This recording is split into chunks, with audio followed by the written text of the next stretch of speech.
Right. Well, welcome everybody to our Zowe Quarterly Update webinar series. I'm Zowe CLI, the Zowe Onboarding Squad Lead, and I will be your host for today.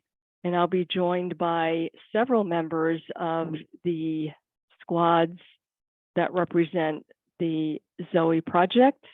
We've got folks from the API mediation layer, the CLI squad, Zowe Explorer for VS Code, the web UI and/or desktop, as well as the Zowe Explorer for IntelliJ.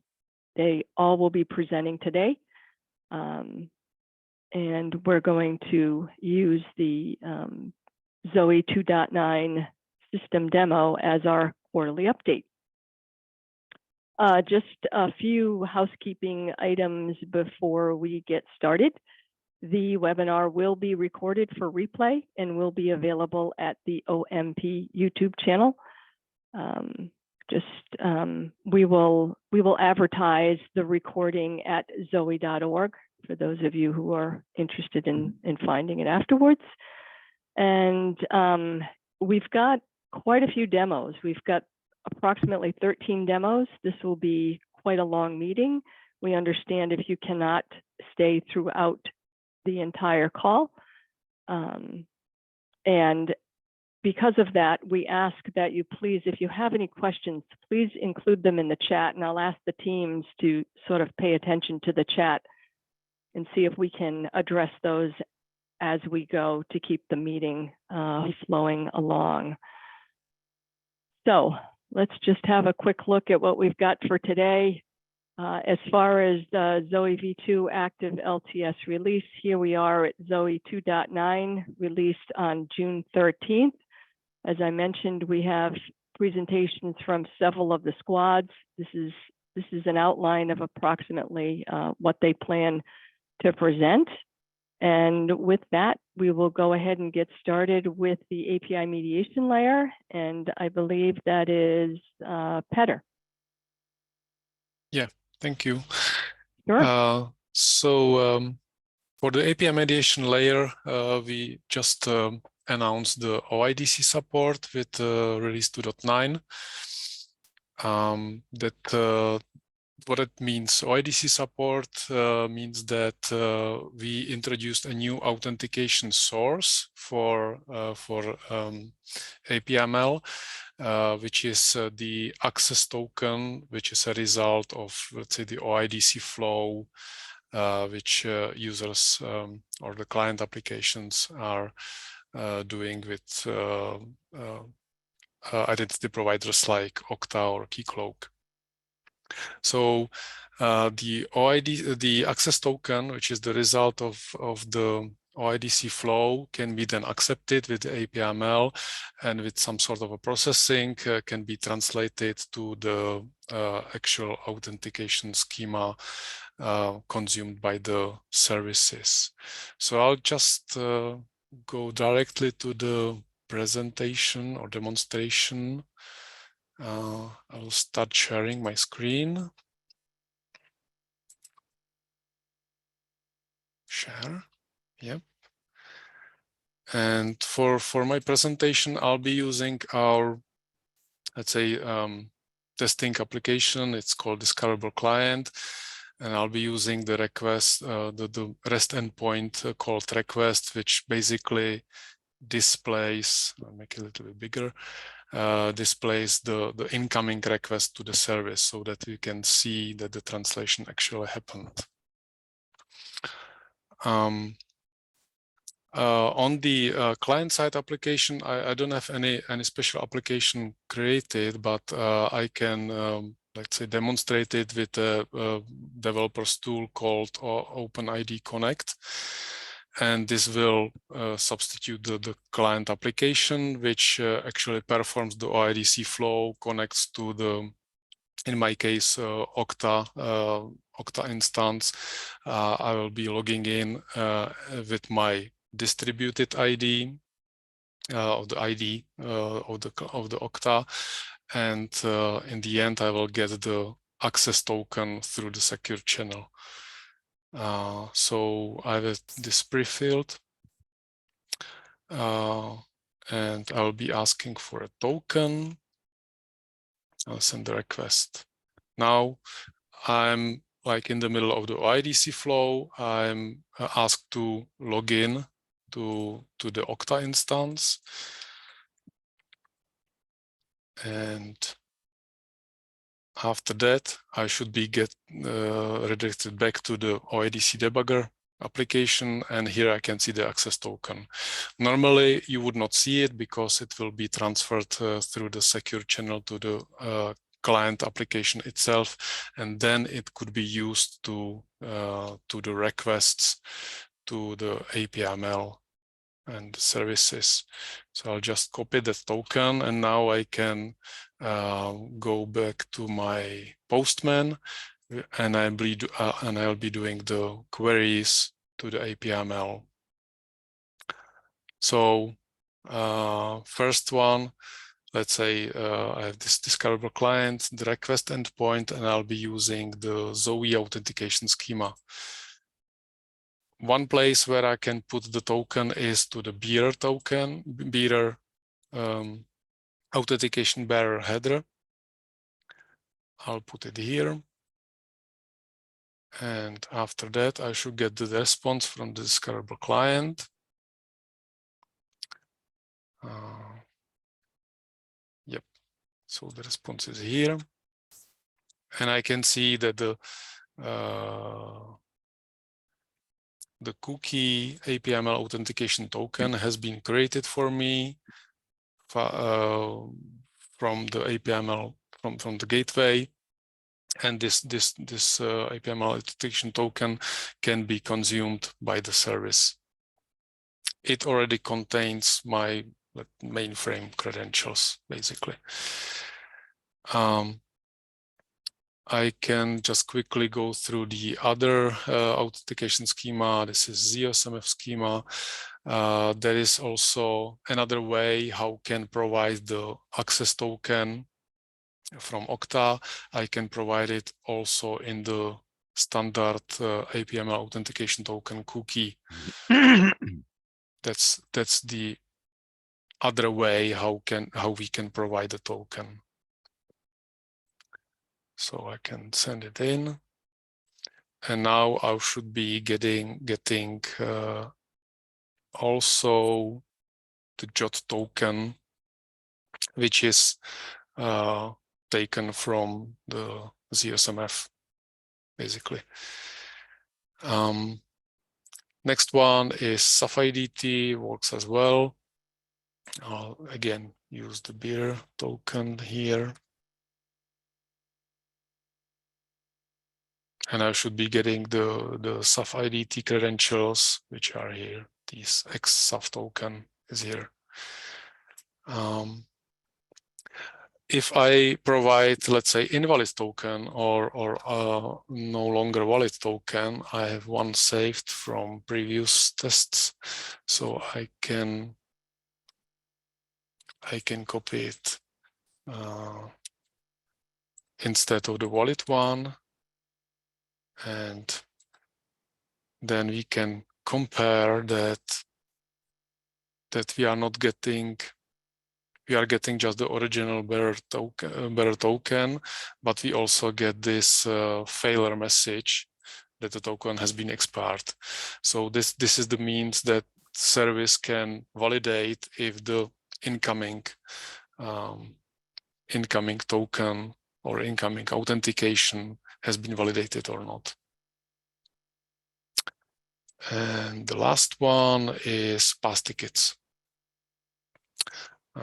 So I need to copy once again the valid one. And now I can show you that also pass tickets are working with the OIDC access token.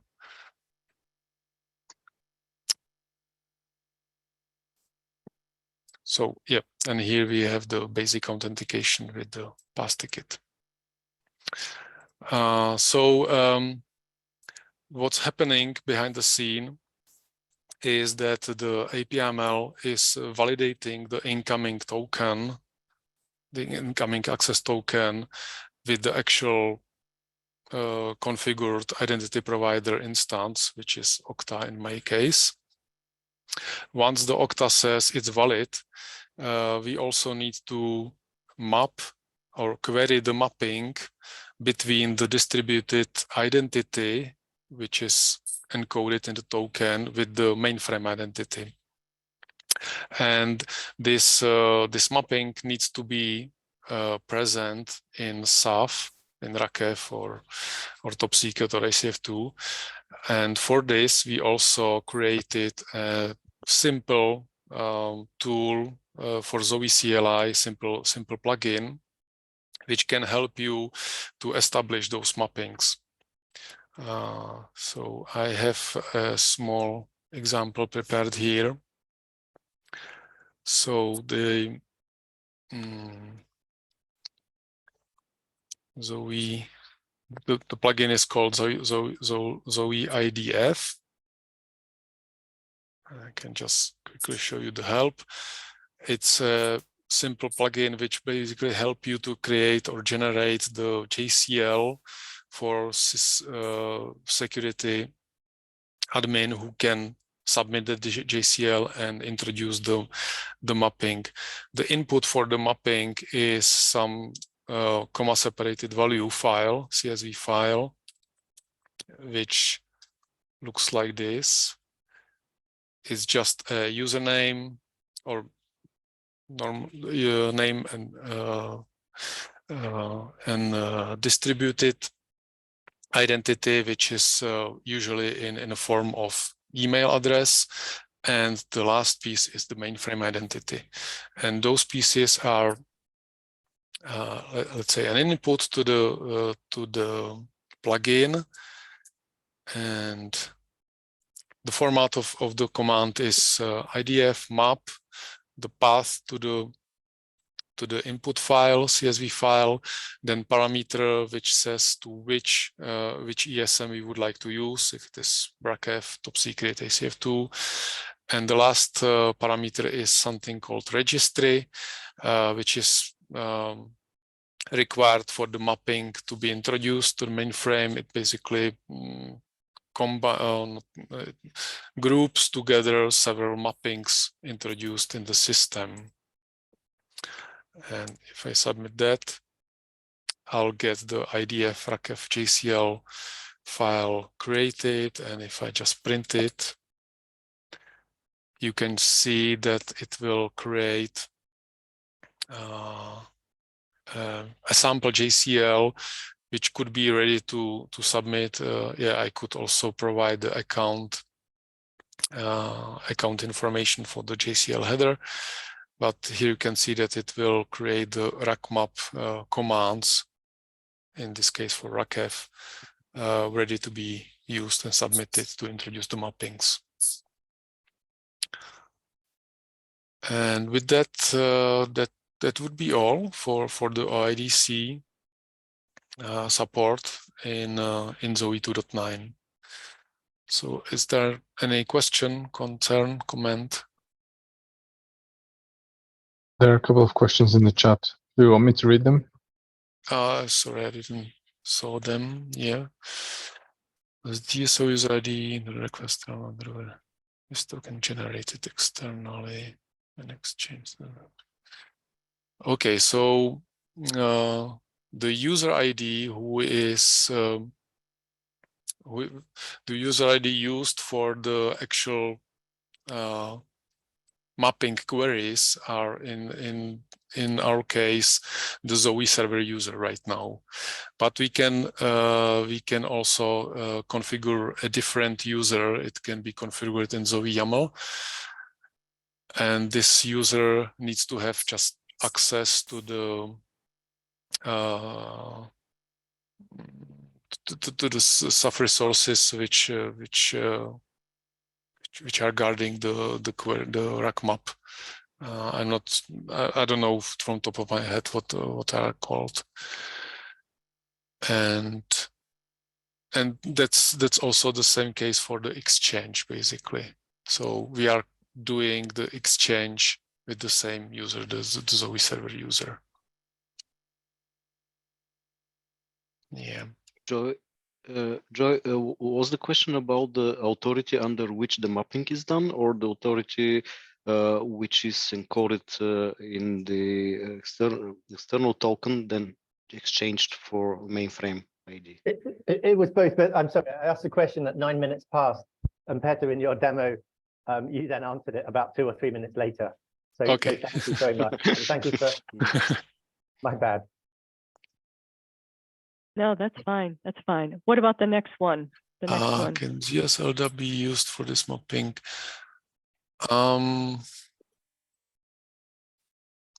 Actually, I'm not sure. I think Pavlin, do you know the answer right now? I think some clarification of the question is probably needed. I mean, Zowe LDAP is a directory, and we are dealing with the SAF identities on the mainframe side. So we actually, it's transparent for us where they actually are kept, or how SAF is maintaining that. And as for the distributed side, again, we basically don't deal with how this is implemented on the identity management system, but we get the token. The token is can be validated with that external system. Then we trust the user identity, and then we convert it to the mainframe identity. So it's a working between the two without caring much about the actual implementation details. So if Zowe LDAP is used, then this would be the case, but we don't go directly to that. Does it answer the question? Yeah. Seems so. Excellent. Okay. Thank you. So thank you, and I'll stop sharing right now.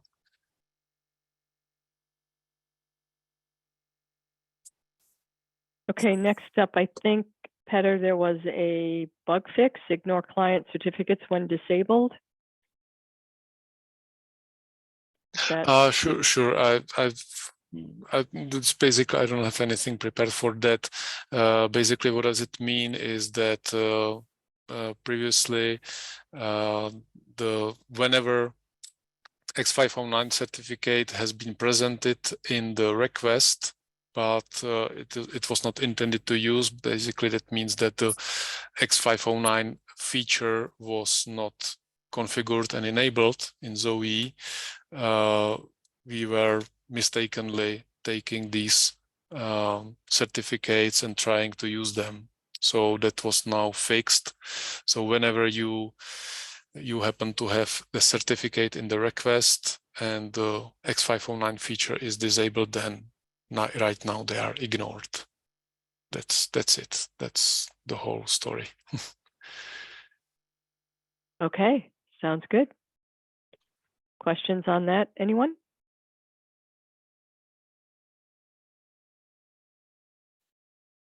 If not, then we'll move on to API Catalog UI enhancements, the work in progress. Andrea? Yeah, hi Rose. Yeah, Hi. thank you. I will share the screen. So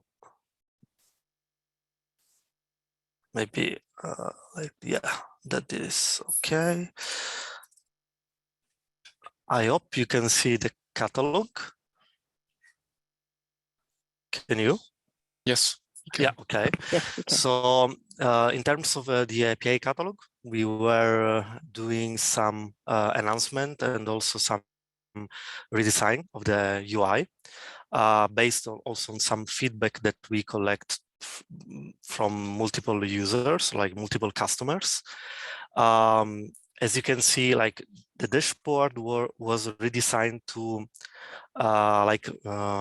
be a bit more consistent, and specifically we were like changing the concept around the tile.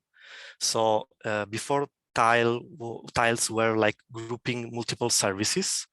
Now each tile is bound to a single service only.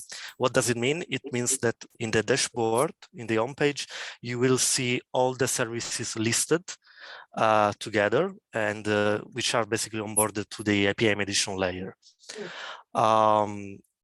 Another thing like we have done in the detail page, we were creating some navigation bar to ease the usage from user perspective. So the user can basically jump or like navigate through the different services without having to come back to the home page. So this will not interrupt too much, like, or disturb too much the usage of the let's say catalog and the consultation of the different APIs. You can basically from the detail page navigate and select different services and basically see the API documentation. You can also filter by service title. In this case, yeah, if nothing is matching, you will get rather some message, or you can just specify the service that you want to, let's say, see, and you will directly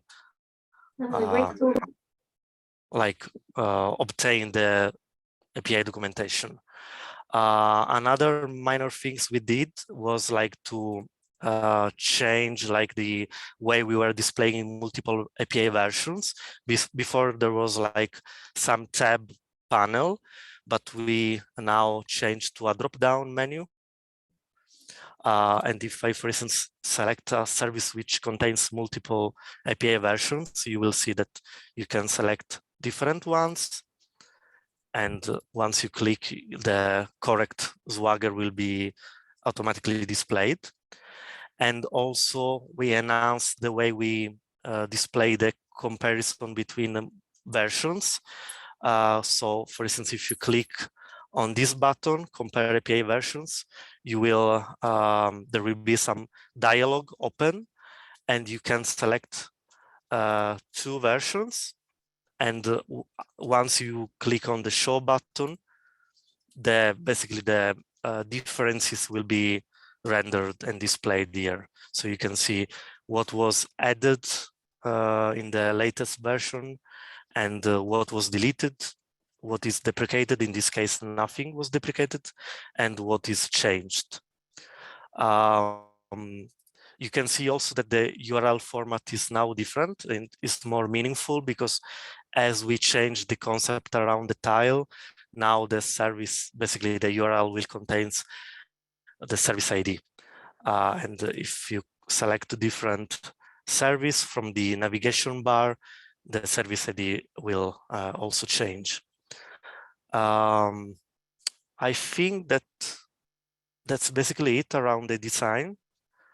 I want also to specify that this change is not totally it's partially present in the version 2.9 of Zowe, but the full change that I just showcase here will be present will be released as part of the version 2.10. Yeah, and that's basically it. So do you have any question? Questions, comments? I see a comment from Joe. Love the new API catalog UI. And there is a question. Is it possible to do a deep search of the catalogs for APIs with the search? Show me everything with jobs in its API, or just search the catalog tile title? Currently, it's not possible. I'm not sure if we will do it at some point, but yeah, that's not in place right now. So the search itself is like really on first level, just to let's say speed up the process of like going through different services and select the needed one. Sounds like an enhancement request may be coming. Yeah, I guess that if this is something that really the customers and the users will really would like to have, probably we will plan it at some point. Yeah, certainly seems to make sense. Yeah. Other questions or comments? Again, this is not quite all available in 2.9. Sounds like it's slated for 2.10. Yeah. End of July is the tentative not committed date.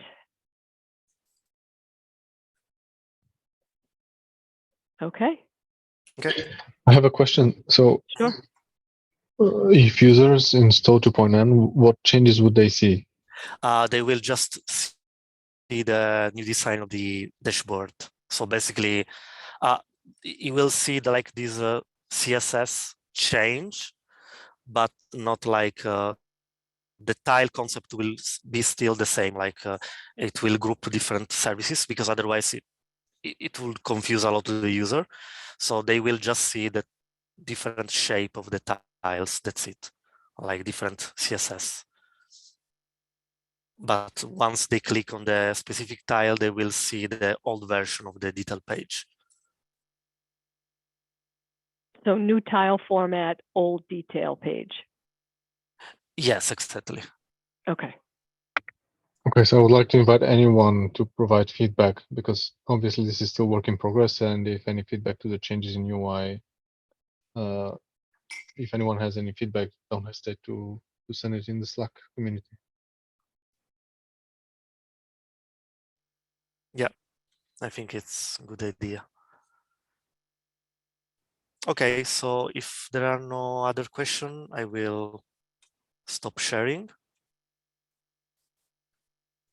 Alrighty, thank you very much. Yeah, thanks. And I think we are switching gears to the CLI. And Kevin? Okay, let me see if I can share. You're going to show a new command. Yes, I'm going to show x-LPAR dataset copy. So just a little background on this command. This expands on the previous copy command we had that utilized the Zowe SMF method of copying a dataset from one dataset to another. This one allows you to copy a dataset or dataset member across systems from basically one target system to another. This was the first command that we implemented that actually talks to two different systems at the same time. So we added a bunch of additional parameters to allow you to specify a target system as well as the source. And just do a quick demo. Apologize, my machine is running slow. It decided to kick off a scan this morning. This is the example of copying a data set from one data set to another data set, and it's going from my base profile system to a target system, XE49. Hey, Kevin, is there any Yes. chance you can enlarge that view? Oh, yeah, let me go in. You want to see bigger font? Yeah, Okay. there we go. Perfect. Okay. So basically what it's doing is, instead of using just a single Zowe SMF command that it covers, this is actually making multiple calls and pulling a data set down to your client and then uploading it back up to the target. And the one enhancement, besides being able to copy x-LPAR for this command, is that it will create the target data set if it does not exist. Just if you use the normal data set copy, the target has to exist and has to be in the proper format. Whereas this one, if the target does not exist, it'll create it. It also enhances the replaceability, the check for being able to replace a data set. In the previous command, it would only check like prompt for replace if it was a PDS member. Whereas this one, if I issue this command again, and if it detects the data set exists, it'll ask you if you want to overwrite it. Now there is a way to suppress that. There's a flag to say whether you want to just overwrite false or true if you don't want to get prompted. But if you don't specify anything, you can just prompt it again. And you try to replicate the exact same functionality as the previous copy, and that supports copying from dataset to dataset, dataset to PDS member, PDS member to a dataset, or member to member. It does not support copying an entire PDS with one command. That's on the backlog for future enhancement, but that function wasn't supported in the original copy either. So we tried to just replicate what the original command did. And just an example, let me show some. Here's copying from a PDS member to just the standard target or standard data set. And since it does support creating a data set, that required some additional options to be able to control where the data set it's created. And let me just bring up the web help. Just pop up. So you have option to be able to specify like the data set class, if the management class, storage class, etc., or Volsuger. And as I said, there's also an option to control whether the data set's replaced automatically or it's not if it exists. And then there's additional options for specifying the target host. You could either specify a ZMSM profile for the target, or you can specify individual fields that are needed, such as the host, the user ID, password, port, etc.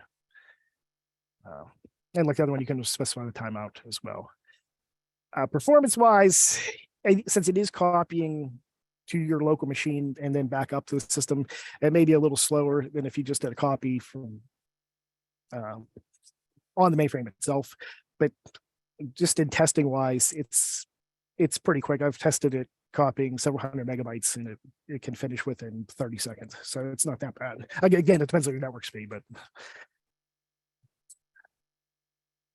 and I think that's probably all I had, unless any questions. Thanks, Kevin. Yeah. Questions from anyone? I guess for me, when you invoke this copy, do the source and target data sets need to reside within the same sysplex? No, you just have to be able to access the same within the same, I guess, IP range. But they can be completely separate systems. Okay. Yeah, because we use them in-house. I've been using this command to test like our virtual x-LPARs that are running on the cloud. They have no access to our production x-LPARs, and I've used this to move files back and forth since. Great. So you're translating from IPSODIC to, or is it sending binaries? No, it treats everything's binary, so there's no conversion done. Okay. So whether you're copying a text file or a data set, or like I've tested with like TARs and TERST files, and that it doesn't try to do any translation at all. It maintains the. Yeah, but it's basically bringing it locally and moving it onwards, so it can go cross LPARs, cross sysplexes. Yes. Without shared DASD, because it's basically getting around that by bringing it down local. Yes. That help, Rose? Thanks, Dana. Hey, Kevin, it's Gene. Do you think it's worth mentioning that some of the advanced features like creating a data set can be used as an advantage, even if you're just copying a data set and staying on the same LPAR? Yeah, I should have mentioned that. Yeah, if you actually don't specify any target system, it will copy to the same system, but you could take advantage of it not having to have the target exist. So if you just wanted to run it, it would still bring it down locally, but it would just create it on the same system. Great point. And remember, the power of CLI is scripting, and therefore this could come in handy for any scripts that you may need to run off host.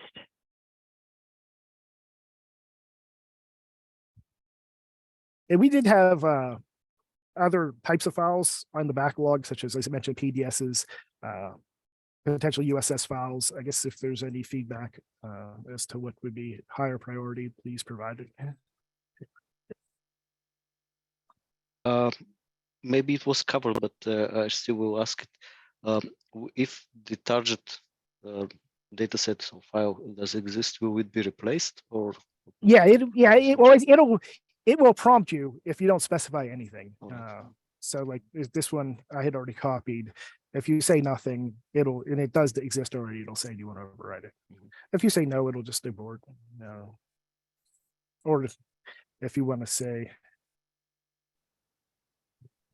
oops, let's say, that'll just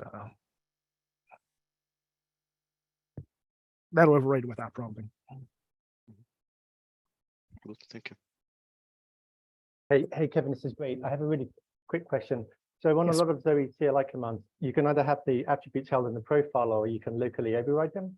Things like, reject, unauthorized, or, the user ID or the password or something. Because you're juggling two profiles, the source and target, I saw you did a -- target awesome FP.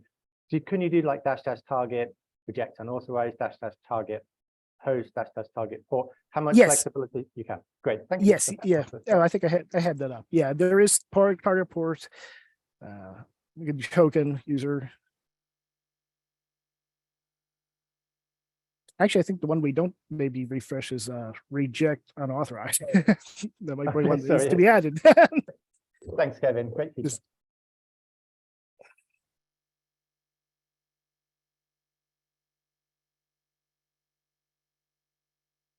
Good questions. Any others before we move on?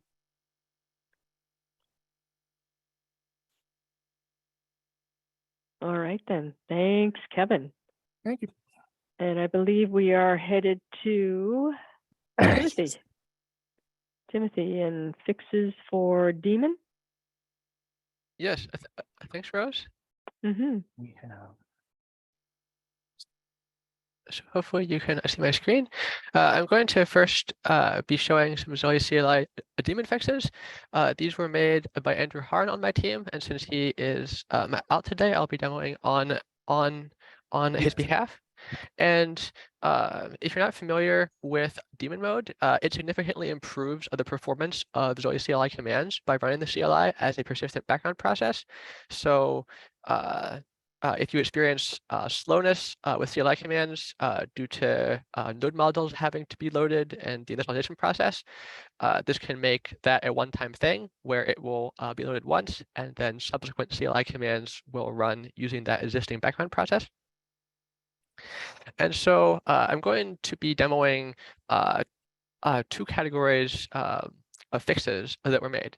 So the first thing is related to process termination behavior on Windows. So I'll show here in my command prompt that I have the Zowe daemon enabled. And if I run a CLI command, like, for example, just Zowe -- version, this will start the background process, which should make my subsequent commands run faster. And now I'll demonstrate what happens if I issue a command that will prompt me to enter information. So for example, if I run Zowe auth login API ML, that would prompt me to enter host and port to connect to the API mediation layer and obtain a token. And whenever there's a prompt like this, or really on any long-running CLI command, you can abort it by pressing the Control C combination. So if I do that, previously that would have terminated the daemon, but I'll show now that it doesn't. So if I press Control C, it will cancel that prompt, and yet I can run the Zowe -- version command again, and it returns right away without having to start a background process. And then another issue that we had before related to the termination of the daemon was that it affected exiting of the command prompt. So the desired behavior of the daemon is that it runs essentially as a background service. And so it won't be terminated unless the user explicitly asks to. So either if you ran the Zowe daemon disable command, or of course, if you went into the task manager and killed the process from there, or did the equivalent command on a Linux environment. But the behavior that we had before was there would typically be two ways that you could exit the command prompt. So either by clicking on the X in the top right, and that would terminate the daemon because the daemon background process was kind of linked with this command prompt, and that was not desirable behavior. Also, if I would type the exit command, previously that would have hung because, again, the daemon process was still associated with this command prompt, and so it wouldn't exit right away. But I'll show now, if I type exit, the command prompt will exit cleanly, but the daemon process is still running in the background. And that's a good segue into the other type of fix I want to show. I'll open a command prompt again, and you'll be able to see the daemon is still running. So another type of fix that we made was for handling color in output. So I'll show here on this slide, I have a screenshot showing what our old behavior was.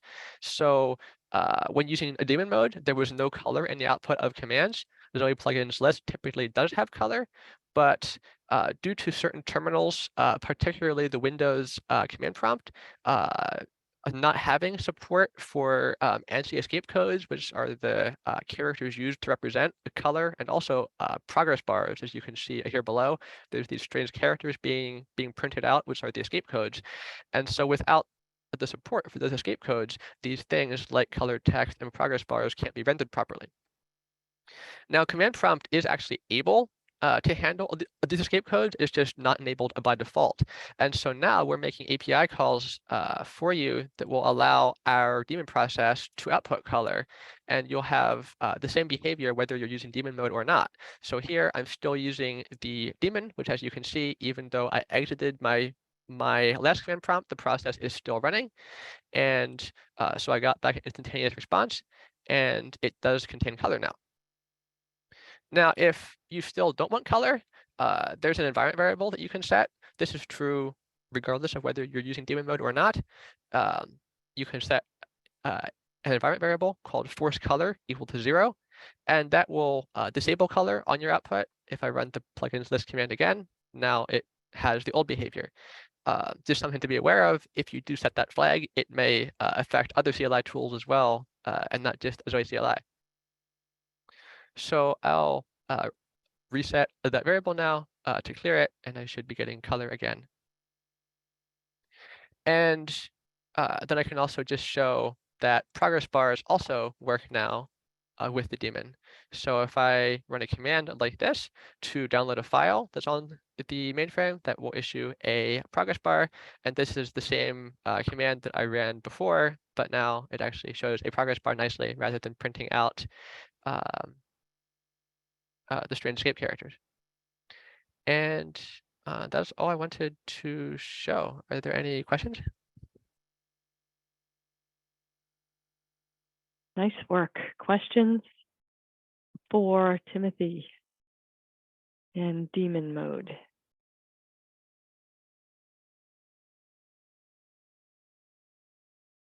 Don't see any in the chat.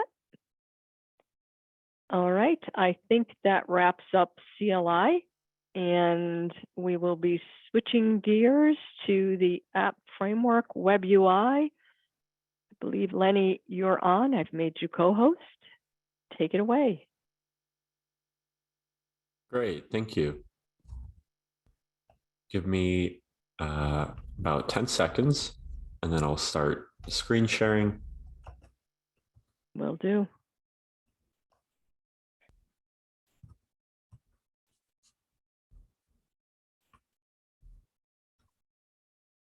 You're going to be demoing a performance improvement, correct?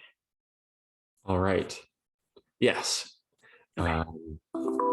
Right. So the purpose of this demo is to showcase two main improvements. One is a major performance improvement to the desktop, especially around using multiple apps at the same time and app startup speed. And the second one is an iframe bug fix, where an iframe upon init was loading multiple sources at the same time, and now this no longer does this. Some people may have experienced this not knowingly as an iframe app performance hit. So first, let me demo the before, and then I guess I can demo after. That'll be easier to see. So here we have a V1 sandbox, which is just a change a sandbox that doesn't have our change. First, I'll showcase the I'll showcase the sources loading. So we'll open up our network view here. All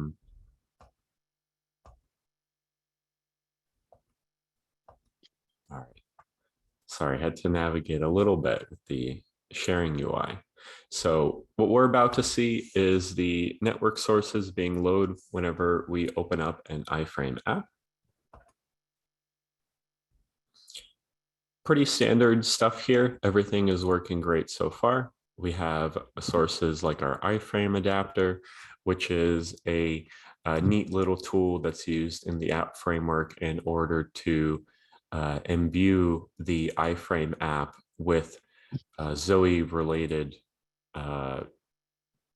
tools and functions. For example, like the ability to minimize, maximize, send a Zowe notification, things like this. Now, the issue is whenever we load multiple iframe apps, so this is one set here. So whenever we open a new one,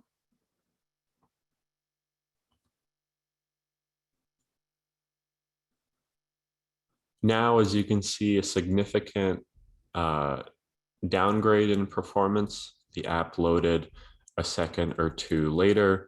And as you can see in our right-hand side view, we have a lot more things loading, a lot more things. So what's happening here? We've got 1 logger, 2 logger, 3 logger, 4, 5. It should be about 9. So what's happening is it's an exponential increase in sources being loaded per each app. So you don't notice it if you're using single app, but the more apps you use, the more sources are being loaded exponentially, unfortunately. So now here is the fix.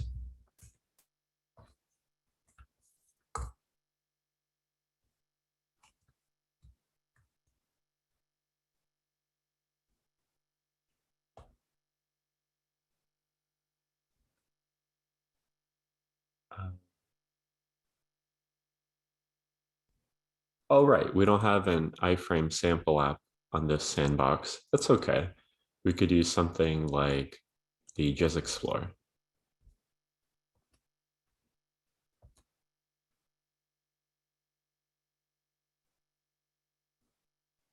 So here is our single set of iframe sources. As you can see, our logger here, for example, and our iframe adapter.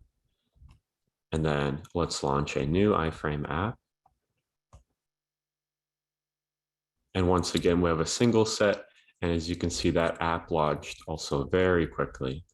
We'll just do it again. Very quick launch, just a single set.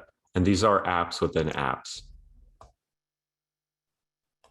where usually you would see that performance downgrade. So big change for iframes. Things are a lot quicker. And of course, removing that large bug that we had.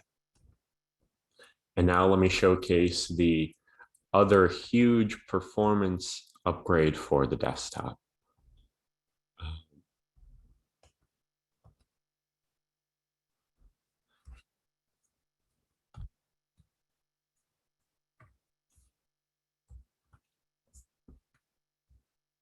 So we'll go back over to our V1 sandbox. And to showcase this, I guess I'll just do something pretty trivial. I'm going to open an app, and as soon as I can, so as soon as it spawns on my screen, I'm going to click and drag it. I'm going to try to move it. The window of the app itself. Just a simple test to showcase the performance of the rendering code, for example, how the app initializes and whether we can smoothly move the elements that we have on the page. So I'll open up the editor, for example, a heavyweight in a good way, of course. So pretty great so far. The app loaded very quickly and we can move it around, no problem, near instant. The issue that happens is whenever we have multiple apps. I'll open up a new one. Here, as you can tell with my mouse, I am clicking, holding, and dragging the app, but what you will see is a significant decrease in performance for a few seconds, and then it will come back to normal. And I'll try that again with the editor app once again. So once again, I'm clicking and dragging the window handle, but as you can see, a desynchronization with, you know, the expected behavior with my mouse. This affects things like having multiple apps and the app startup. Obviously, I used a very silly test here, but just kind of visually to show a little bit about what's happening.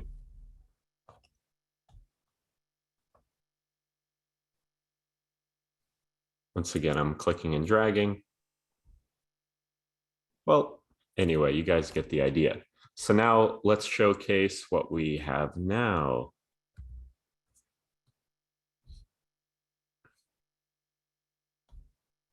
I'll launch the editor. So this is our first launch. And then we'll launch another one.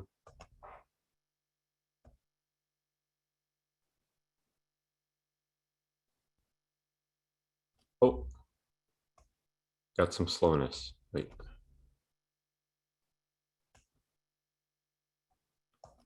Oh, you know what?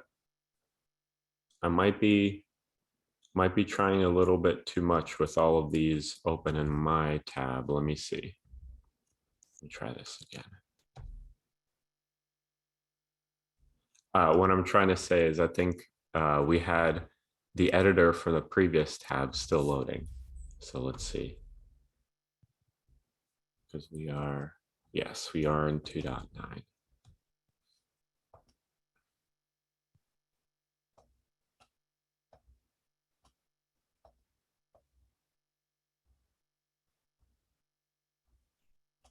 And let's try this again.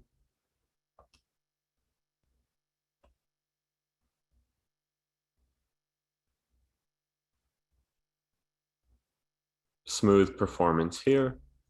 Let's try this again.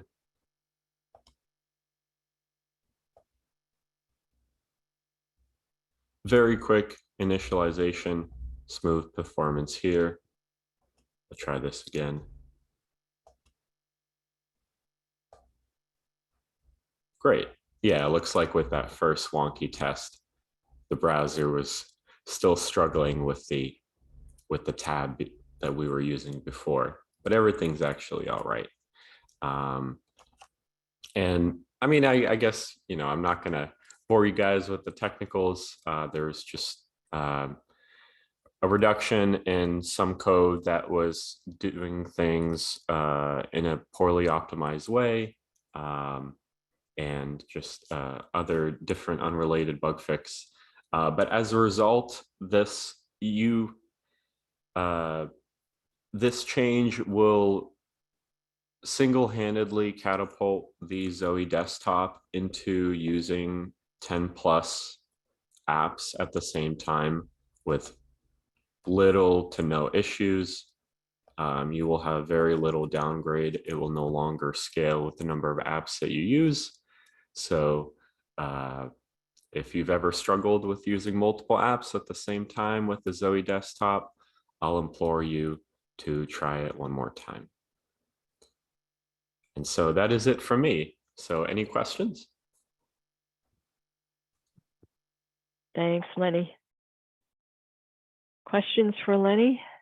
I do not see any in the chat. Okay, cool.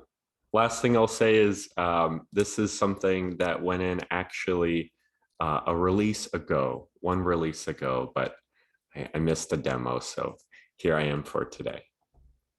So 2.8, Lenny? That's right. Okay. Fantastic. Yeah, we always love performance improvements. I agree, Joe. Thanks. All right. I think that was it for the web UI desktop, and we are moving over to Zowe Explorer for VS Code. And I had Trey scheduled. I do not see Trey on the webinar. I can demo this, Rose. Okay, Timothy, that will be the cancel jobs feature? Yes.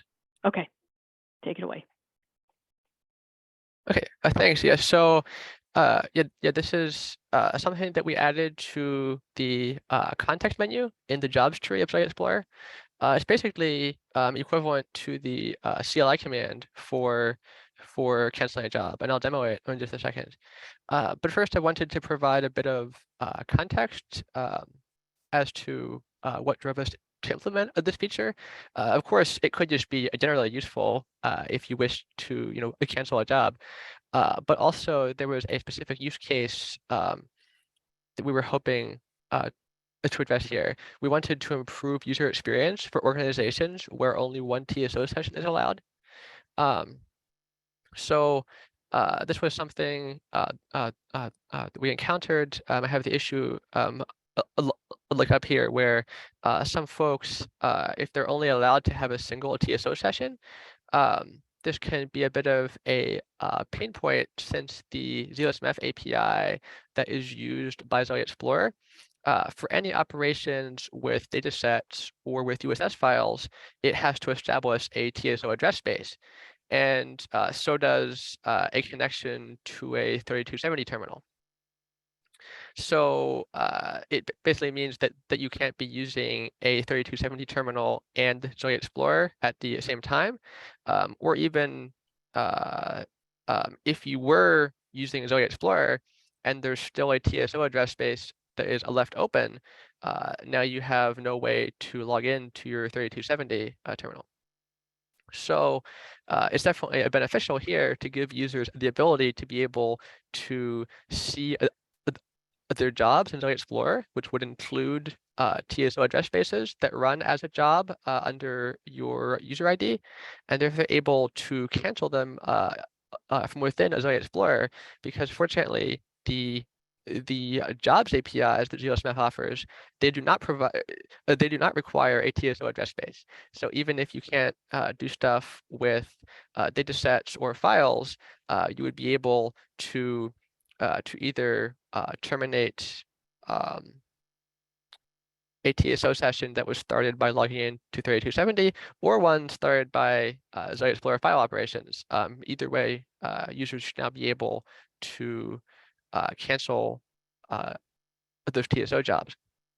So to demonstrate that, I have here in my VS Code a JCL data set up containing a member that if I submit this as a job, it should essentially just sleep for 20 seconds, which gives me time to be able to cancel it. So if I refresh the jobs tree down here, you can see here I have this job active, and now when I right click on it, there's this new option to cancel the job. If I select that, we should see it was canceled successfully, and the status here was also now updated to be canceled. And we do also support multi-select in VS Code for this option. So if I submit this job multiple times, and I'll just submit 3 times here and refresh the tree again, as you can see here, I have the job running 3 times. It is still in the input stage for 2 of them, but that shouldn't matter. If I select all of them and then cancel them, I'm not sure why it said that one wasn't canceled. I think it might have already finished. Yeah, we see a CC 0, but the other 2, it did cancel. So that's all I wanted to show. Are there any questions?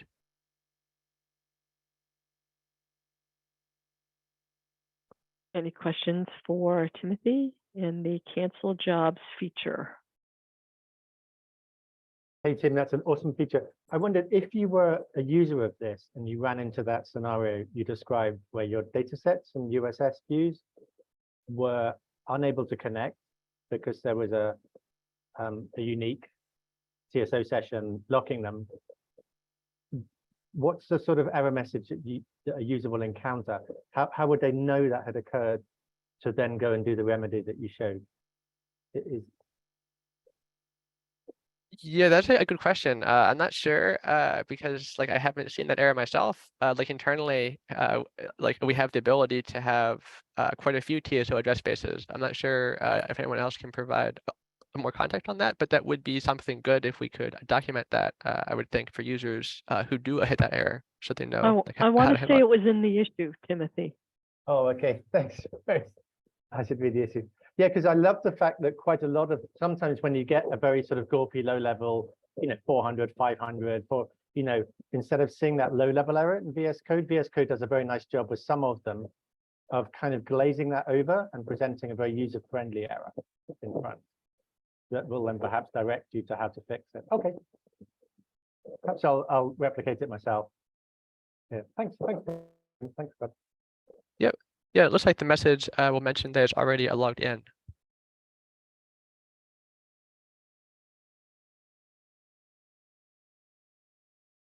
Yeah, essentially limited to one TSO session, Joe. And the user will receive a message saying already logged in. Thanks, Liz. Thanks, Tim. Okay. Thanks, Timothy. And then I think we're staying with the VS Code Explorer and we're going over to Billy for dataset creation templates. Hello. Hi. Share my screen.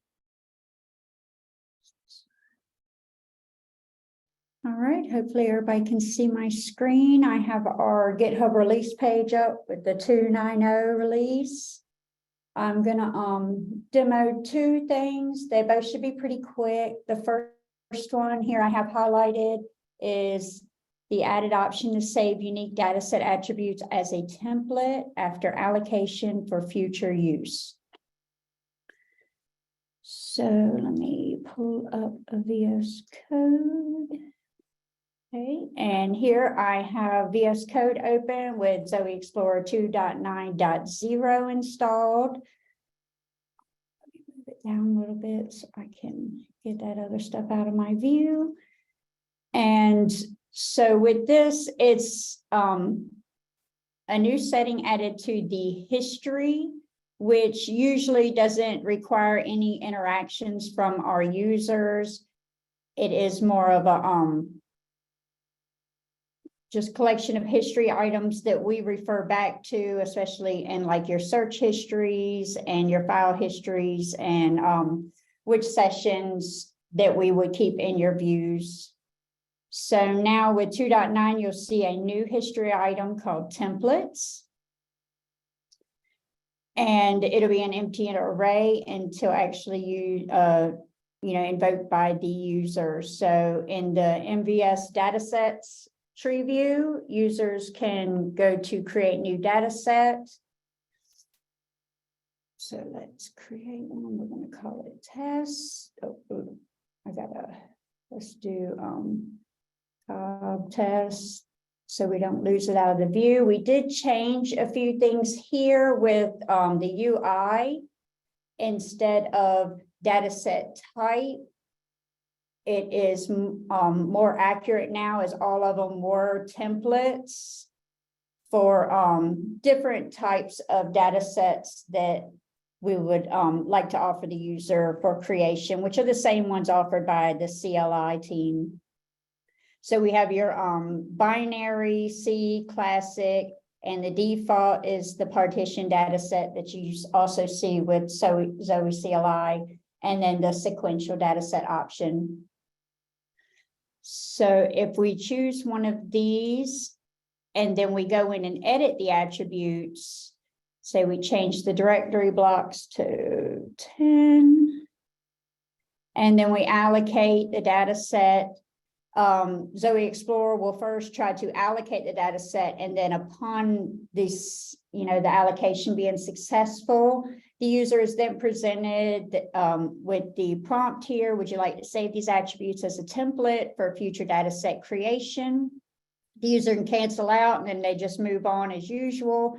If they decide to save, they can give the data set template a name, new temp, and then now it's added into their templates array. So the next time they go in and go to create a new data set, now you see that the name of the template that was saved prior is also in the list here.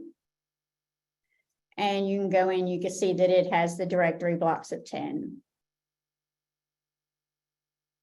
So that is that part. The second part is it's a combination of 2 bug fixes across Zowe Explorer and the FTP extension that results in new UI functionality for the FTP extension.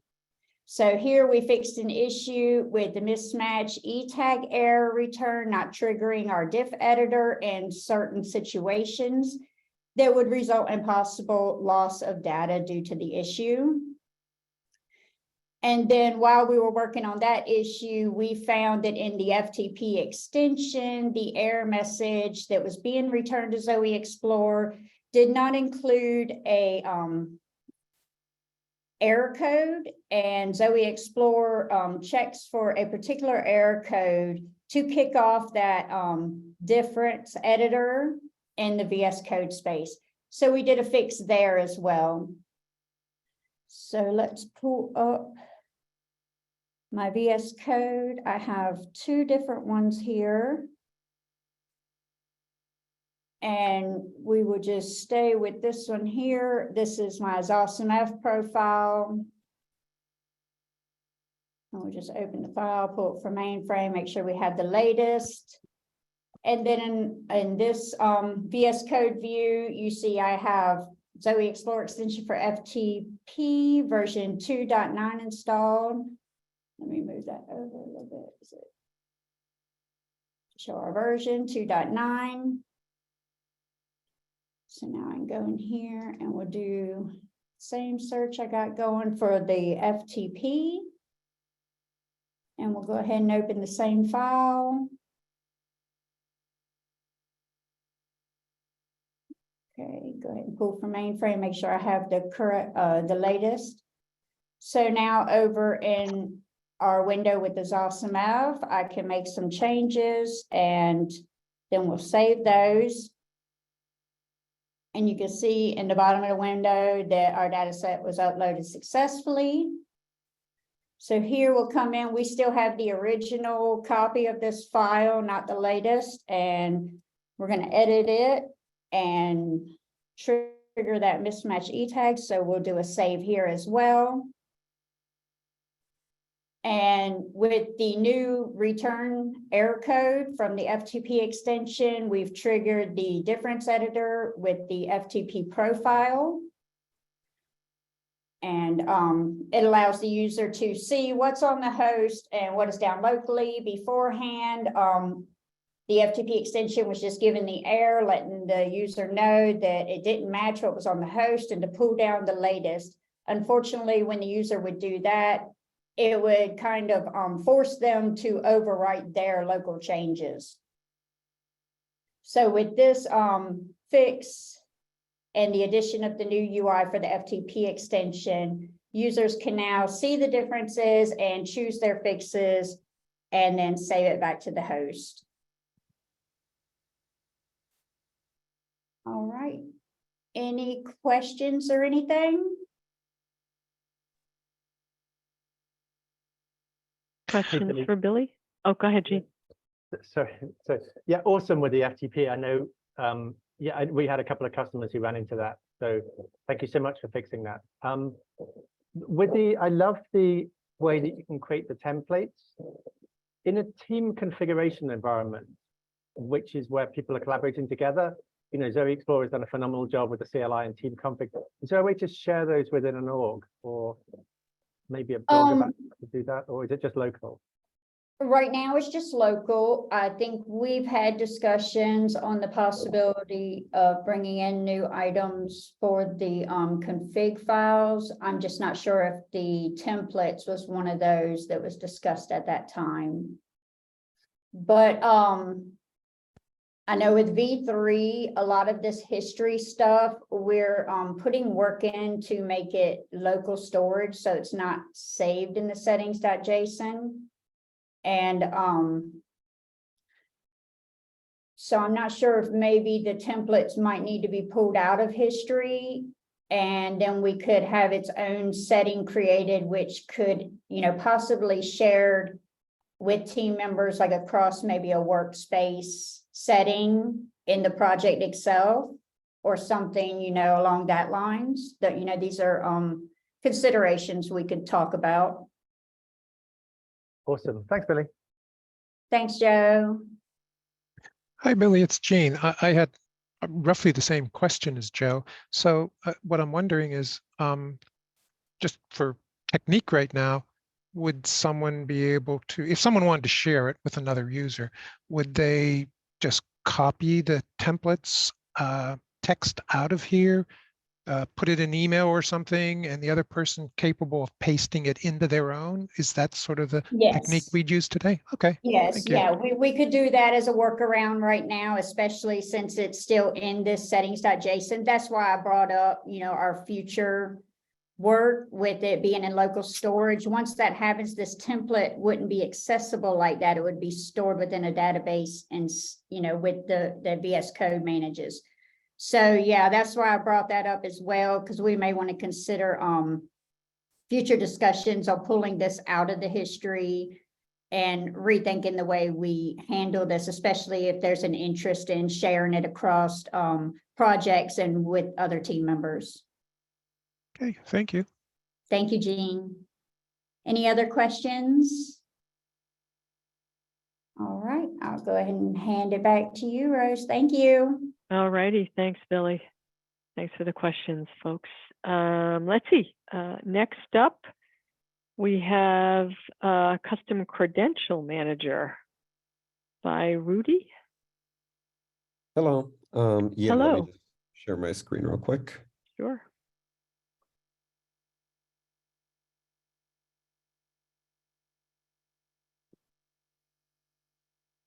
All right. Hopefully everyone can see my screen.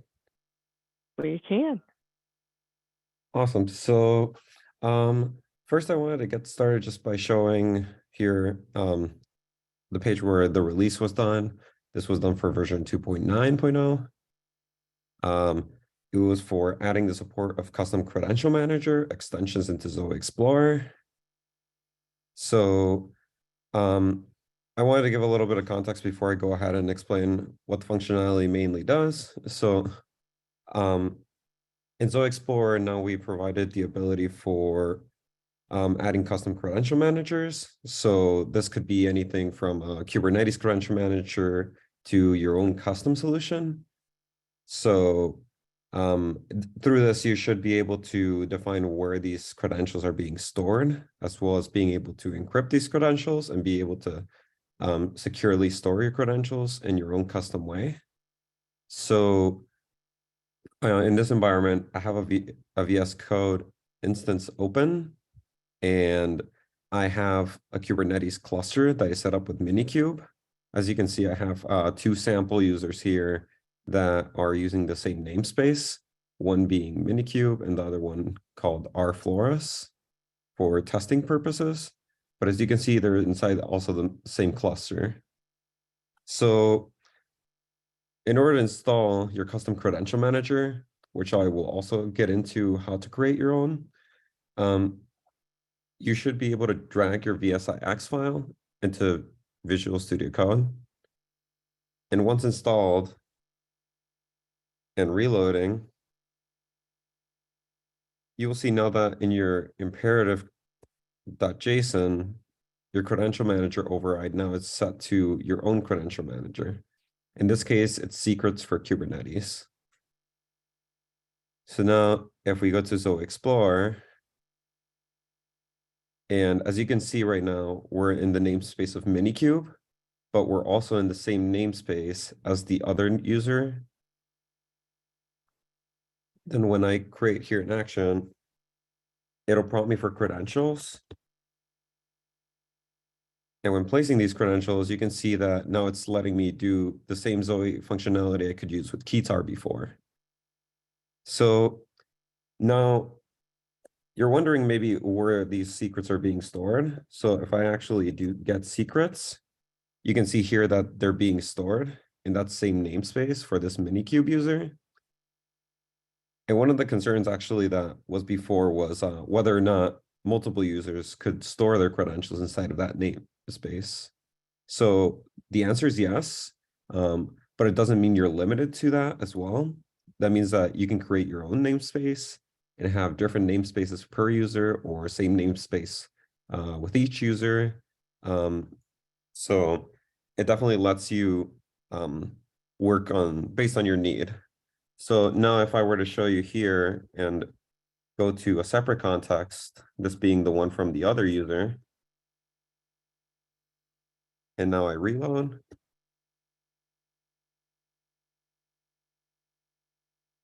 And now if I do an action, you see it prompts me again.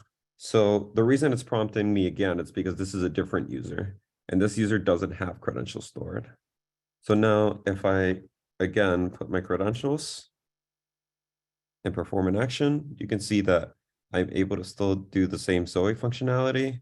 But now if I load those secrets, you can see in that same namespace, I am storing now 2 secrets, one for the Minikube user and one for the rFlores user. And you can also see the age of the secret to see that we created the one before. So that's mainly the functionality that you can do with the Kubernetes Credential Manager. Something I did want to mention is that there's a repository for it if you ever want to test it by yourself.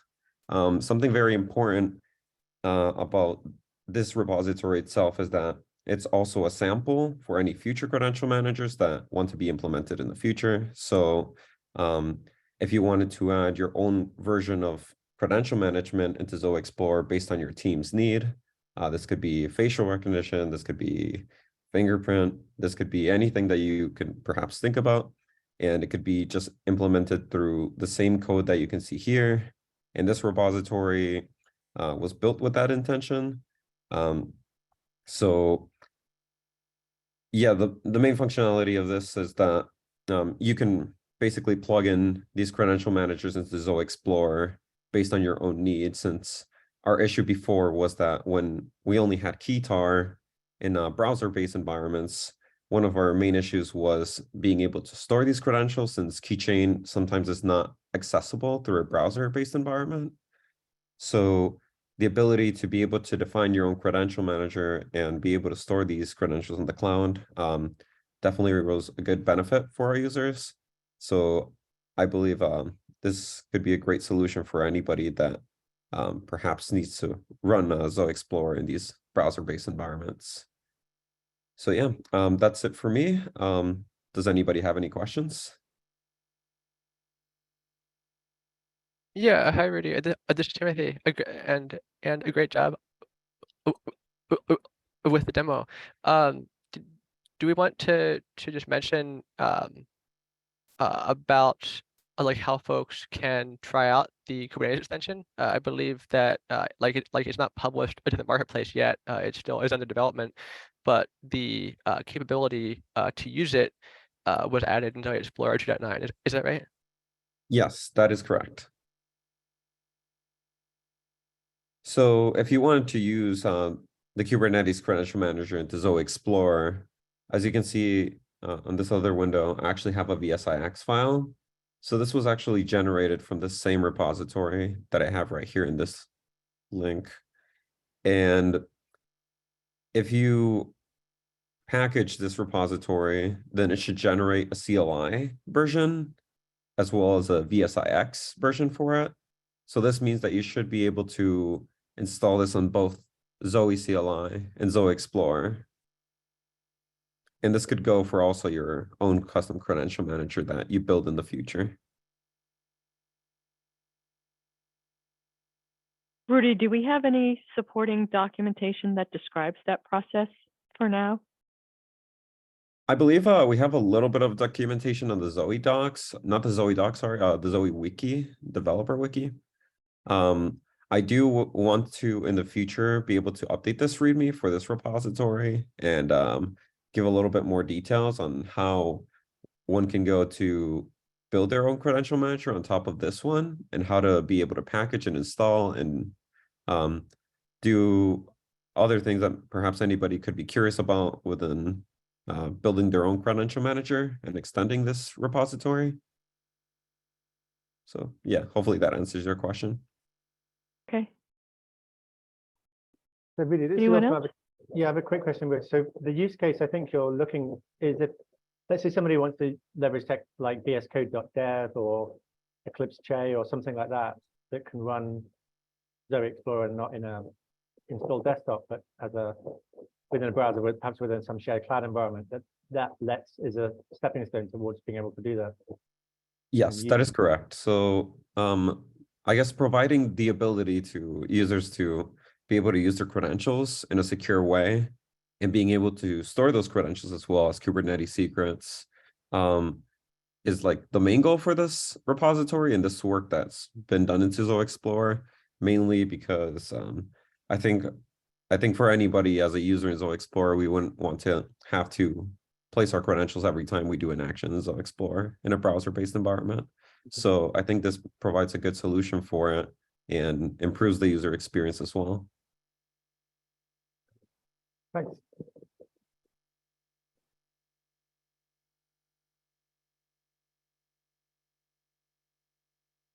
Okay. Thanks, Rudy. Thank you. I do not see any more questions in the chat. Alrighty, we're going to move away from Zowe Explorer for VS Code and move towards Zowe Explorer for IntelliJ. And that will be Ladislav. Yeah, hello. Hi. Let me share my screen. Okay, today I have two things to show. For the first, the showcase, it will be a Zowe Explorer plugin for IntelliJ version 1.1. It is the next minor version, the first minor version since the major version release. And I want to talk and make a real sharp show about what will be in this minor release. There are some new features and reworks that we will be introducing in this minor version. Some of them are not visible for regular users. Some of them are significant improvements from our point of view, and some of them are just small changes to increase UX and so on. Okay, and starting with the list, the first thing is virtual file synchronization processor work. What does it mean? Basically, as I said, it's not the thing that is actually visible to a user, but for the plugin stability and synchronization stability with the mainframe, it is a significant thing that we did. And right now we have a different topic to listen through the synchronization process. So with this rework, we don't rely on embedded virtual file system of IntelliJ platform. And the second thing is WhoAmI functionality introduced. It is basically a single TSO command to a VS system. It is being triggered while a connection is created, and before the connection is set up, we are trying with this command, we are trying to figure out who is the real owner of the user, as we had some situations when the user have its username, but it's not actually a real username, it's just an alias for the existing one. So with that, it was causing some problems with files in USS system files editing. So with this feature, we are able to specify the real owner and the real state of the user. So after the introducing this command, the files user created before, and sometimes it was not possible to edit them, even if the user created the file,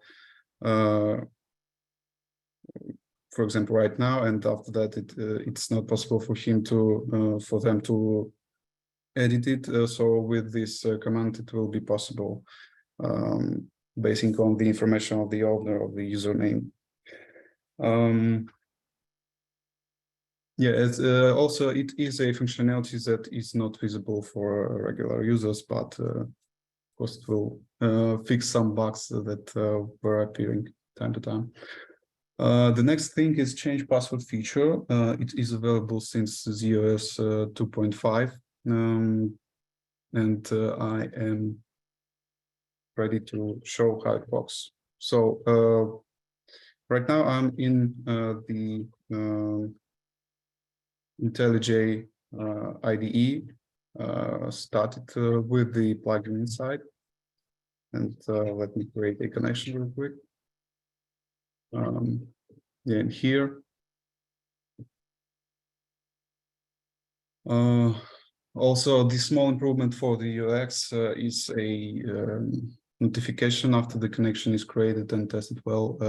It will show this kind of notification that will say that it is possible to create walk-in sets to browse ZOS datasets and USS files. Okay. Yeah, will be later. And for the change password functionality after the connection is created, it's possible to go to settings, open a edit connection dialog window, and in here you'll see the change user password button. Clicking on the button will show another dialog window where it is possible to specify new password for the user. Also, a small improvement with the double-click functionality.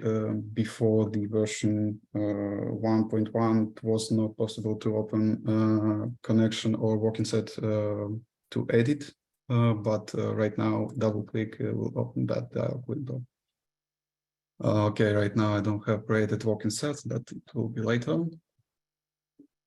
The next thing, it is still in development. It is about edit option instead of rename for datasets and USS masks. It's a old one story from Pavlin, and finally we almost ready to introduce such functionality in the next minor version. So the main thing in here is that masks were not renamed actually, but they were edited by that option. But instead of rename option, we try to introduce edit with some additional things like changing type of the masks and so on. So it will work nice and smooth, I guess. The next thing is duplicate option for a dataset member.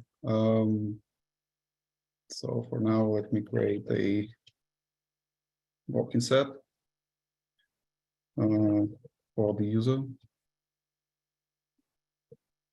Log it in with, okay, and for the later purpose, USS file system mask created.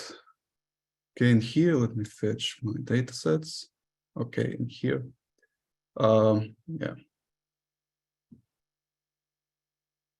It's the wrong one.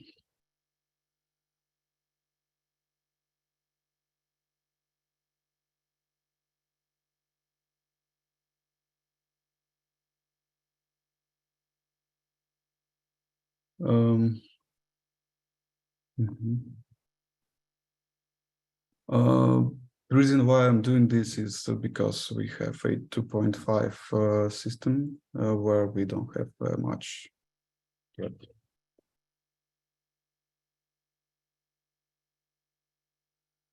Okay.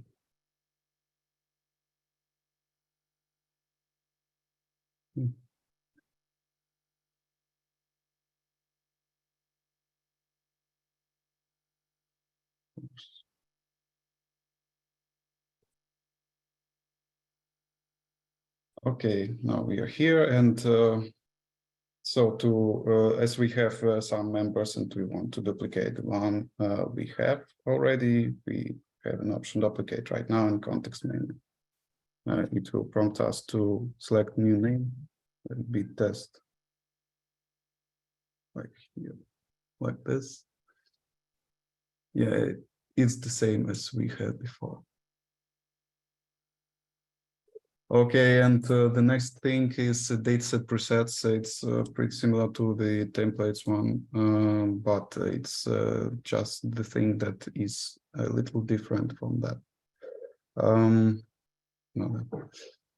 Okay, and if we want to create a dataset, we have some predefined parameters. Also, an improvement, we introduced a default parameters for the dataset to create instead of typing some possible values, possible minimal values as zeros and ones. So right now the record length for the dataset being created is 80 and primary allocation is 1. And in here we have a new line that it's called choose preset, and in here we have some options to select. After we select some of it, for example, scratch data set, it will just substitute the options with the preset we specified.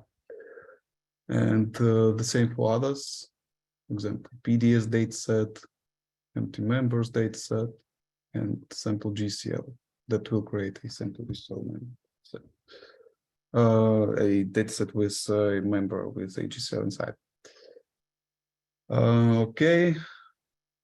Next things, as I mentioned, defaults. Okay, hint is already shown. Dataset organization options clarification. It's not yet merged into the development branch, but all it says about is a clarification of the allocation options. For example, in here we have now something like PS, PO, PO minus E.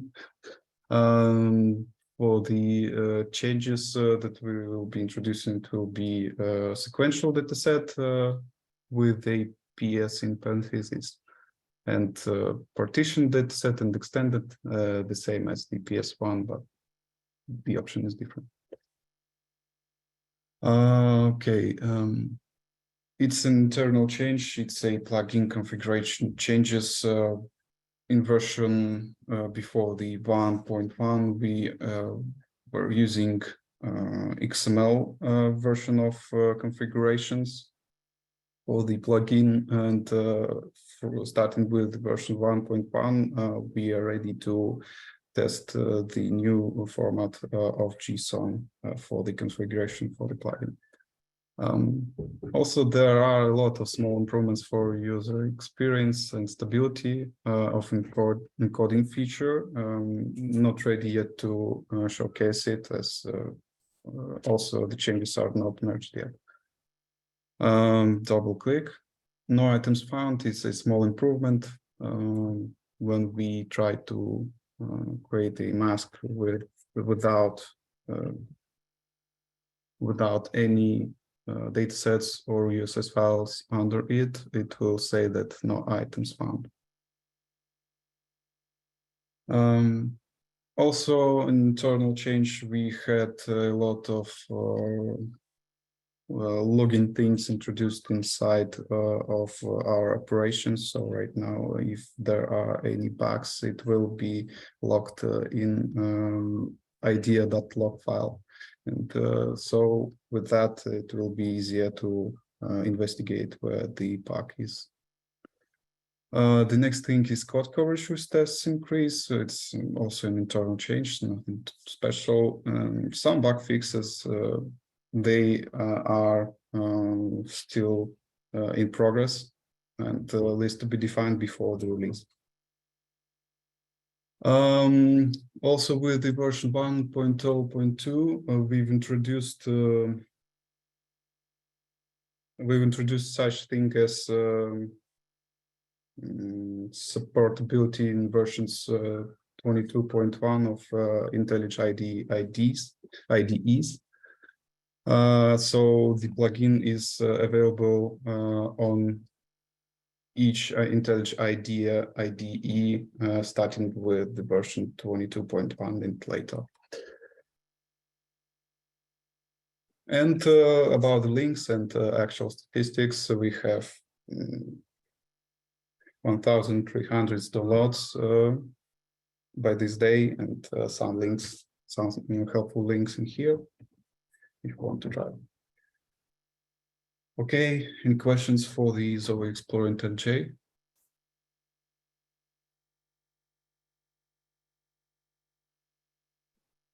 Quite a bit of work there. Thanks. Yeah, I think it was. Okay, if no more questions, I can also showcase a GCL plugin for IntelliJ IDEA version 0.1.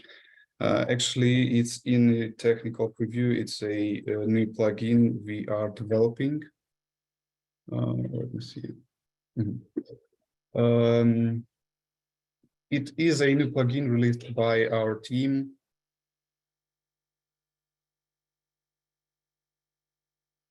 And actually, it is released and it is available in IntelliJ in JetBrains Marketplace. There are a lot of cool stuff we've introduced for the version 0.1. The main one and the key feature we focused on in that version is a GCL code highlighting in .gcl files. Mainly, it is a code highlighting feature inside of IntelliJ IDEA. The next thing is a GCL code auto-completion. It is in a raw state, but we are working on that and gathering some feedback to improve that feature. Some of the things we are planning to deliver in version 0.2, they are GCL code recognition without knowing files or datasets extension. It's like recognizing the file type by its contents. The next thing is GCL code live templates. It's also in this feature is also in development. It is a thing like if we want to insert a bunch of code that is like a template for the specific statement, it is the feature about such kind of functionality. Some other mainframe specific features for GCL code, we are still investigating what is possible to be introduced in such kind of plugin.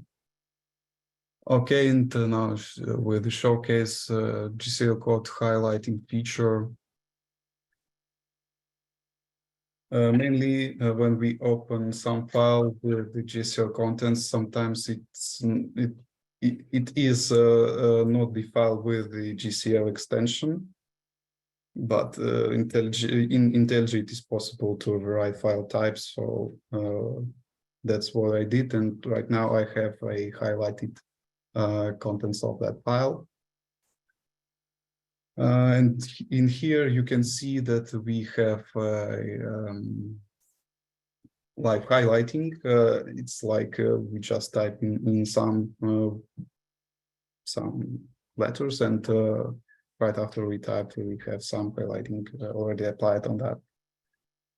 If the plugin expects something after the statement we've typed, then it will say us. Right now, it's not in not in a cool state, but we are working on clarification of that things.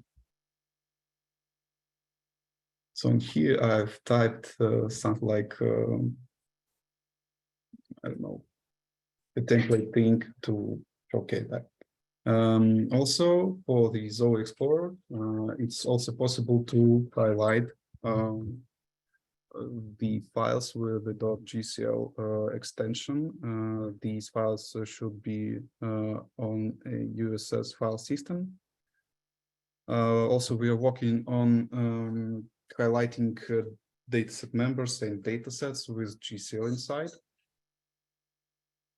And also in here we are showcasing how it works with the .gcl file on the USS file system. Yeah, for the highlighting is pretty much it. The next thing is code auto-completion. As through the demo, it was possible to see that when we are typing some stuff, it will show us the possible options for the word we are trying to type. Right now, it's some of the possible options for the things we already know, but it's still in development, and the things that will be shown as auto-completion options, they are to be defined yet. For the GCL code recognition without knowing extension of the file of a dataset, it's pretty much a thing like a yes, like it just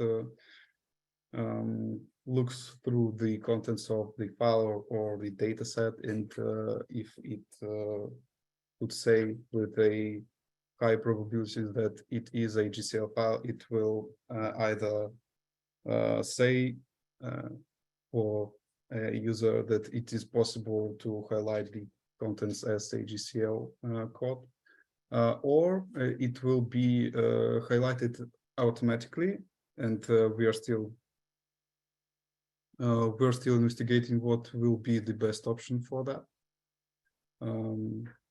So the thing is also in development state. And code live template, it's a thing that is also in development state, and we are already have some kind of templates to show. For example, if we open a new GCL file, try to type some things like // and after that it will be available for us to insert live template in here. IntelliJ has a shortcut for things to search and to select. In here I've pushed shift twice and typed in live templates, and I have option to insert live template. And if I select that, it gives us some of the suggestions what we are about to type in. And in here, for example, if I want to select the PIX batch procedure, it just inserts all the contents, all the basic contents that will be inserted for that procedure.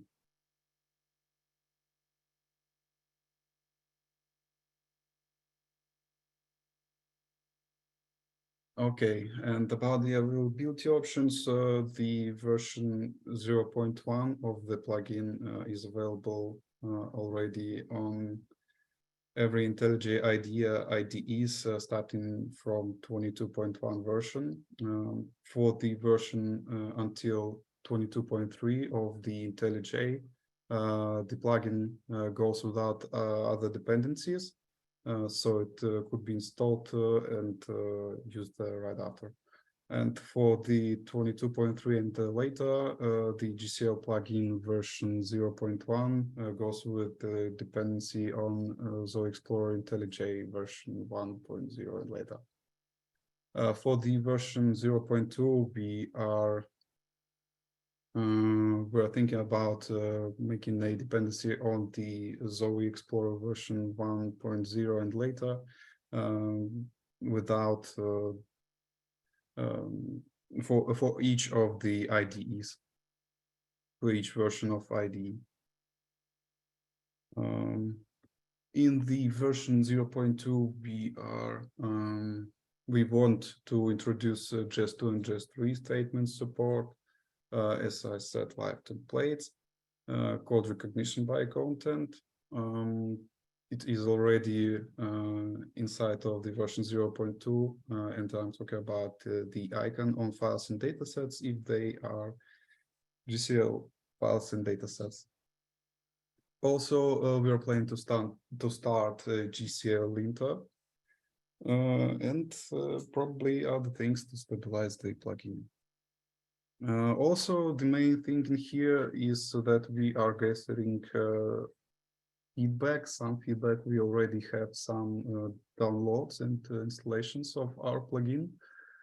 By this day, it's 30 users, I believe. And that's pretty much it.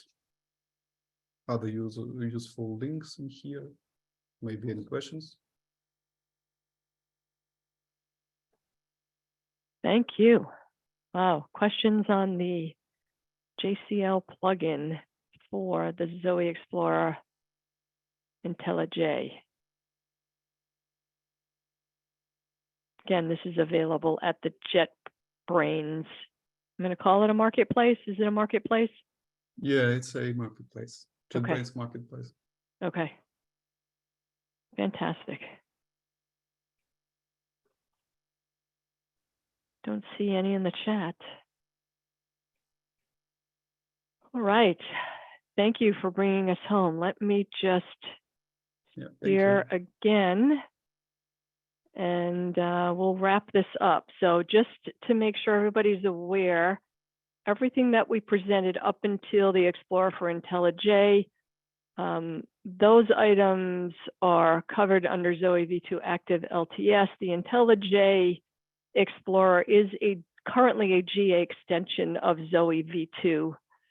It's just logistically speaking, not necessarily covered under the comprehensive support provider conformance badge at this point.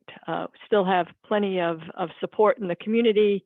And as you can see, Vladislav and the team are building that out extensively. So we do encourage you to try that out and use it if applicable.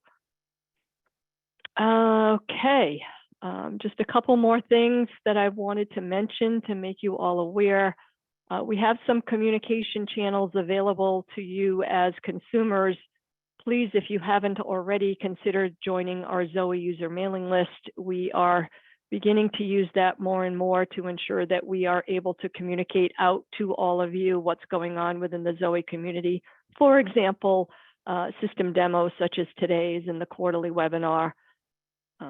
We also are providing you with access to our quarterly roadmap. Gets updated after we go through our quarterly PI planning, our quarterly planning. That link is also available at zowe.org. Right on the landing page, access to join the user mailing list, the one I just mentioned, is in the announcements section of the zowe.org landing page. And in case you haven't noticed, we are running a question of the month. Every month we change the question, gives us an opportunity to ask all of our consumer base for some very specific feedback. We do our best to limit the question to one. Sometimes we have a part B, but for the most part, it's just one question, just maybe a couple seconds worth of your time. And then also, if you need to get a hold of any of us, we are constantly on the OMP Slack various channels. And if you haven't joined, we encourage you to join openmainframeproject.slack.com. And if you do not know where to begin and you're not sure who to contact, you either have a question or a concern or a problem, we recommend starting with either Zowe onboarding. That's where you'll find me and the rest of the onboarding squad, or Zowe user. Great places to start. If you're interested in learning more about Zowe and particularly what's going on beyond what we just demoed for 2.9, many of us will be at the upcoming Share Conference in New Orleans on August 13th through 18th.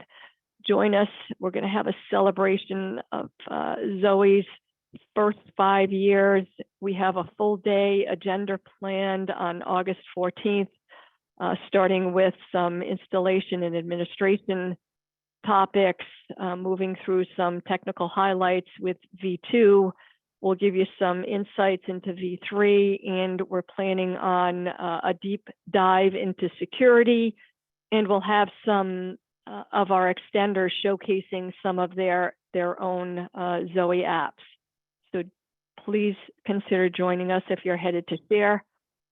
And then also, not yet fully vetted, the call for papers is currently open through the end of this month. The Open Mainframe Summit will be held in 2 different locations this year. We have in OMP Day, if you will, where you'll find more Zowe sessions at the IBM Tech Exchange in Las Vegas on September 11th, and the Finos Conference in New York on November 1st. Zowe community members, please consider submitting a session for either of those or both of those by the end of the month. Also, one more item I wanted to make sure everybody was aware of. If anyone on this call is interested in joining any of our weekly calls, we have a Zowe calendar easily available at zowe.org. Type in zowe.org, click on the community tab in the top bar, page down, and so you see something that looks like this. This is the calendar. I took a snapshot of June. Hover over any of the events and you'll find Zoom information and general information about what to expect at each of those events. So if you're interested, for example, in attending the Zowe Explorer Squad stand-up, you see it's on June 8th at 11 a.m., also on June 29th at 11 a.m. That's the best, quickest way for you to determine when the meetings are being held and what the associated Zoom links are. And then finally, this is our Zowe quarterly webinar update. I hope you found this valuable. Please let us know if you'd like us to continue showcasing the system demos in the quarterly update. We could certainly consider doing that going forward. We don't normally do that. And as of right now, we have 2 more planned for the year, one around the end of September and then another around the end of December. Please join our mailing list. Please reach out if you have any thoughts or ideas for future topics. And as I mentioned and posted in the chat, we have a YouTube list available where our quarterly webinar replays will be posted, and you can find them should you decide to want to go back and listen to any portion of this webinar. And with that, we will close it out for today, although I'm seeing a question, and I want to read it before we close out in case anyone is still on that can respond to it. From Edward Jaffe: the startup performance of Zowe 2.8 is incredibly slow compared to Zowe V1. It can take up to 75 minutes to restart the ZWE SLSTC on our Z15. Let me see. This is extremely inconvenient when we're trying to resolve a Zowe configuration issue. Is anyone addressing this? Do we have anyone on that could respond to that? comment and question. Yeah, hey Rose, I can have a crack at that. Hey Ed. So with Zowe version 2.4, a component was introduced called the Configuration Manager, and that massively increased or decreased startup time from what was tens of minutes down to just a number of seconds. And I believe that you're running 2.8. So in the Zowe.yaml file that you use for your launch configuration, depending on when that was created, either that will be the default or it won't be. My suspicion is that you're running without that set on. But reach out on Slack because, or yeah, post something in one of the Slack channels if you want, Ed, or just throw an email. Because I suspect you're not running with the configuration manager, which is sort of highly optimized to increase performance, make it quicker anyway. Thanks, Joe. We'll check into that. Okay, and Ed, if you'd like, I can copy this into the appropriate channel and tag you. Okay. Yeah, that'd be great. Thank you. Okay. All right. Fantastic. Yeah. All right. Is James Stuger or Lenny or anybody else from? Is Lenny still on the call or? Let's see. Yeah, I'm still on the call. I mean, I expect Ed probably doesn't have the config manager set. The 75-minute startup just sounds like it's running pre-config manager to me. Yes. Yeah, definitely. Sorry, I stepped away for a few minutes. 75-minute startup sounds like not using config manager. Yeah, apologies to everybody else in the community. That yeah. Joe, what's the best channel for me to post this at? I think the Zowe/user is a good general purpose one. All right, I will do that. I'll do that right now. All right then. Looks like Edward had this issue. So Edward, I'll reach out to you on, are you on the OMP Slack? I'll try to get on it later today. Okay. All right. If not, hey, yeah, Robert and Eric are both on that Slack channel. I'm Robert Blum, and Eric Chevalier, I think you've been working with him recently. We all could get that information too. Cool. Hey, Robert. Hey, Phoenix. You're Okay. here. Yeah, definitely. We need to get you. What we often do with customers sometimes is we're very happy to join WebExes and just crack on through something in like 15 minutes or half an hour or something. If you don't hear from any of the rest of us, on the Open Mainframe Project calendar, the web desktop team that Lenny is part of, and you'll also find Sean Grady and James Stuger and lots of other phenomenal folks taking care of that component is on. Thank you folks for following along. That is basically a really great place to go to. And you also probably find Joe Devlin as well there. And we all hang out there and talk about things like that. So if you're doing things with the Zowe GOS component and you need to, bang head with some experts, show up there on a Friday. Yeah. Friday at 9, right, We'd Joe? love to hear from you. The core Absolutely. web UI. Yep. Thanks, Rose. Okay. Yeah. And we talk about lots of things related to config manager and performance at startup and things like that.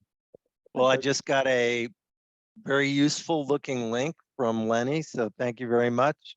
We'll give that a shot today. No problem. All right. Glad to help. Glad you joined. Thanks for asking. Okay. I think we can close it out now. Thanks again, everybody. Have a great week and quarter, and we'll see you soon. Thanks, Rose. Yep. Thank you. Thanks, you too. Bye. Bye-bye.